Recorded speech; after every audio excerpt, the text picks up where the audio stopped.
college. My introduction to it was when my mother died and I had to go to New Zealand to bury her, and then my brother died and I had to be at that funeral as well. My father was going through so much that my grandparents said, "You're not going home with your father. You're going to go to this boarding school." And I was lost. I mean, at that moment when I was going through those emotions of the loss of my mother and my brother, I got sent to a boarding school.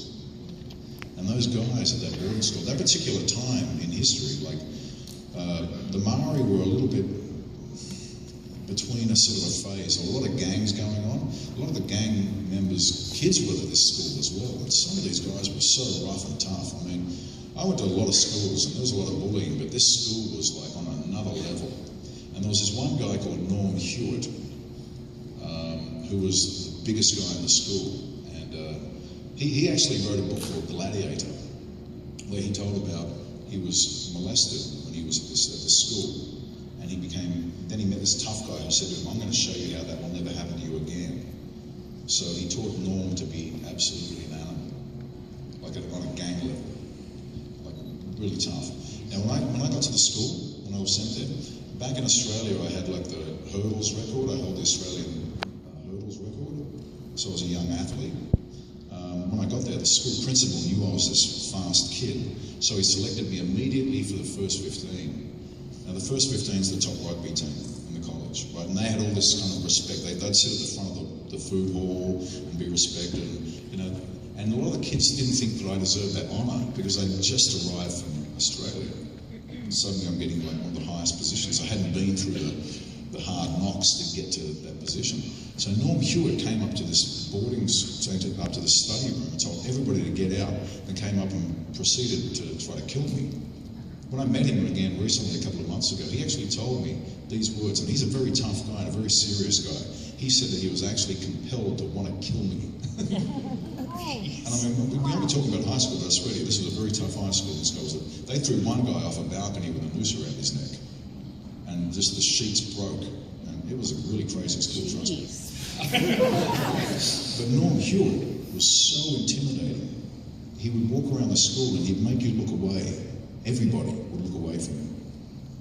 So when I got the role to play arsehole, I thought Norm Hewitt. And I just thought about this huge intimidation this guy had. I also watched Jaws and The Empire Strikes Back. I watched that the night before I started filming because to me, when I saw an image of arsehole, he sort of looked like a shark that I found from Jaws, that I realised was that he never saw Jaws, and that's what made it so scary. So whenever I can in The Hobbit, I try to keep my character away from the camera. I'm always putting him side on. I'm kind of like moving him like this and not bringing his eyes up until the last second. You know, the very first scene you saw in The Hobbit, I actually had my back to the camera, and I just, sort of slightly showed the side of his head, then I deflected things by patting a wag on the way down the stairs, and I came up and I just went, and sort of brought him out really slowly. And of course, I sort of looked at that whole iconic kind of Adolf Hitler Nazi thing that George Lucas was advised by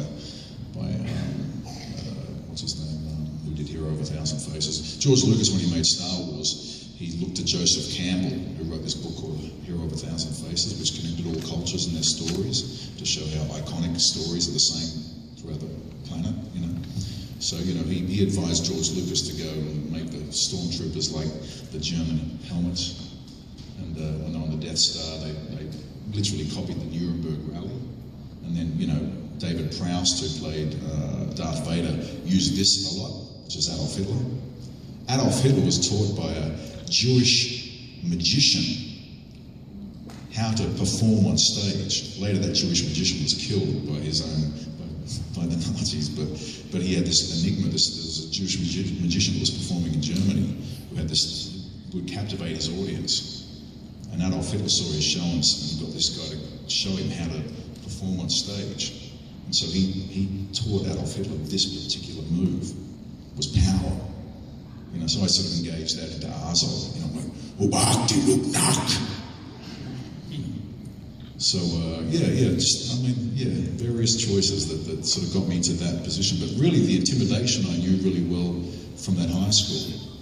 Actually, I engaged that same process when I was doing Spartacus. And Andy Whitfield was actually very taken aback by the amount of aggression that I could bring to the role of Crixus. And my producers came to me a few weeks into Spartacus and said, listen, Andy's not feeling very comfortable about performances. Can you pull it back a bit? They asked me to pull it back. And I said, no. This is what he's meant to feel like. Yeah, so, but you know, that's where kind of as an actor, you know, I just try to take what I know and I try to get it real. So that, you know, but sometimes lead actors, you know, when they're number one on the call sheet, you're down there, everybody else sort of moves around them like satellites, kind of respecting the fact that they're the lead actor. I go into their face. And I think that's why they chose me for Arrow as well, because it's a similar kind of thing. You know, I've got to take, you know, I remember getting Stephen Amell the first time when we were fighting with the fighting sticks on the island, and then I grabbed the gun, I remember pushing the gun into his forehead. And pushing him back, he had a little circle left on his forehead. And just sort of like this at the end of the scene. And I was just, and I'm like, whoa, that was pretty full on. But yeah, you know, I mean, that's what it is. That's what it is, you know. And you know, sometimes I just like to, you know, I don't like to get too method, but I do think that, you know, I like to put the reality into the character. So, you know, Azog was an interesting cat because he's a big, giant orc, and when you film that, you're in a tight bodysuit. You know, you're dressed up like the gimp. And I mean, Andy Serkis playing a reptilian kind of character, you know, the little bodysuit's great. But when I walk out in front of all these people and I'm in this, you know, tight leotard with balls all over it, and I just feel like an idiot. I've got to completely forget that that's going on and become kind of bigger, you know. I mean, Azog's muscle mass is huge, so I can't just walk like me. I've actually got to sort of pretend as though my legs are that sort of big. You've ever seen weightlifters and they walk and their legs go around each other and they come up like this? So I've got to sort of create all that kind of motion with him, turn him really big, move up, you know, kind of move it. But yeah, it's a process, but we layer it. Yeah, thank you very much. Yes.